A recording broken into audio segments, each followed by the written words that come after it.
সারা ভারত গণতান্ত্রিক মহিলা সমিতির অনুপ্রেরণায় হুগলি আঞ্চলিক কমিটির ৪ নম্বর শাখার উদ্যোগে বার্ষিক ক্রীড়া প্রতিযোগিতার আয়োজন করা হয়েছিল। আজ এই উদ্বোধনী অনুষ্ঠানে প্রধান অতিথি হিসেবে উপস্থিত ছিলেন ক্রীড়াবিদ অজিত পাল, উপস্থিত ছিলেন উভারেষ্ট জয়ী পর্বতারোহী পিয়ালি বসাক থেকে শুরু করে বহু বিশিষ্ট ব্যক্তিবর্গরা। এই ক্রীড়া প্রতিযোগিতায় কেন্দ্র করে সকাল থেকে বহু কচিকাচাদের ভিড় উপচে পড়েছিল বলাগড় মাঠে। সারাদিন ধরে প্রতিযোগিতা হওয়ার পর খাওয়া দাওয়া আনন্দ সবকিছু মিলিয়ে জমজমাট হয়ে উঠেছিল আজকের এই ক্রীড়া প্রতিযোগিতা।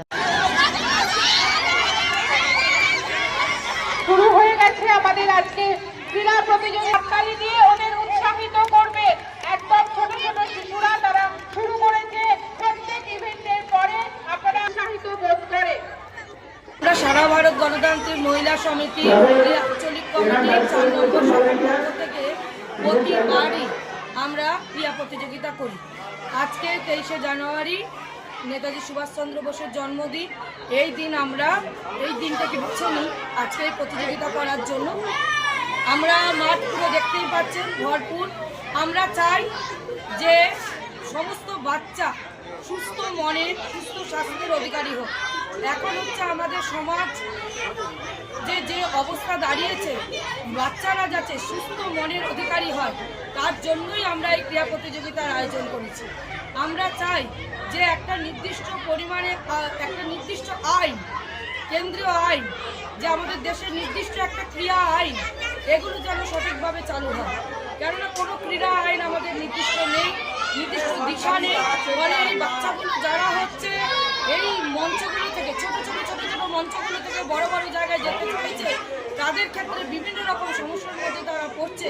আমরা চাই যে একটি একদম সঠিকভাবে ক্রীড়া আইন চালু হোক এবং চারিদিকে আমাদের মহিলাদের, যেহেতু মহিলা সমিতি থেকে এই অনুষ্ঠান এই প্রতিযোগিতা নেওয়া হয়েছে, আমাদের মহিলাদের আজকে সারা রাজ্য তথা দেশে যেরকম ছোট ছোট শিশু এবং মহিলাদের উপর নির্যাতন নেমে আসছে, তাতে আমরা চাই যে মহিলা সমাজ হচ্ছে সবাই হচ্ছে পতাকা তলে এগিয়ে আসুক এবং আমরা হচ্ছি এটা যাতে কঠোরভাবে প্রতিরোধ করতে পারি। কেননা হচ্ছে আমরা মহিলারা হচ্ছে নিজের রাস্তায় বেরোতে পারছি না। অতি মুহূর্তে এমনকি ছোট্ট ছোট্ট বাচ্চারা পর্যন্ত যারা হচ্ছে সুরক্ষিত নয়। আমি হচ্ছে কেন্দ্রীয় সরকারের কাছে, রাজ্য সরকারের কাছে মহিলা সমিতির পক্ষ থেকে দাবি যে আমাদের হচ্ছে সুরক্ষা দেওয়া হোক।